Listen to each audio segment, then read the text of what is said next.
Terkait dengan kejadian kebakaran di daerah Lamprit, ya, Kecamatan Kota Alam, yang menimpa kantor pusat operasional Bank Aceh. Ya. Hal tersebut terjadi pada hari Rabu tanggal 7 Juli 2021 sekitar pukul 2 pagi.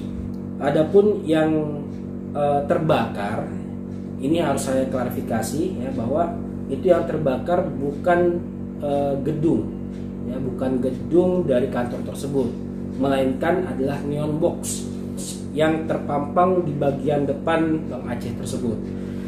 Nah, ini diperkirakan menurut saksi mata yang melihat saat kejadian, yaitu security di tempat, yang bersangkutan melihat api itu memang dari neon box tersebut, dari atas, begitu. Ya, kemudian infokan kepada kepolisian, ya, kemudian menghubungi juga pemadam kebakaran, ya. Dan pada pukul 3 pagi alhamdulillah api tersebut dapat dipadamkan.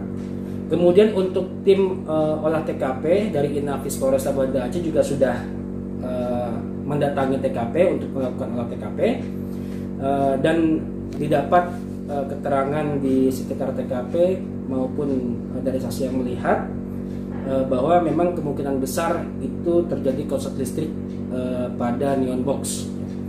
Jadi saya tegaskan kembali bahwa yang terbakar bukan gedung secara keseluruhan, namun yaitu neon box.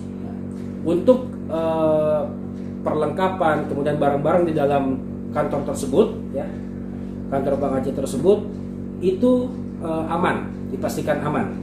Tadi juga kita koordinasikan dengan pihak kepala KPO-nya, ya, KPO Bank Aceh, dan beliau menyampaikan juga bahwa semua alat-alat maupun perlengkapan dan barang-barang di dalam kantor tersebut itu dipastikan aman.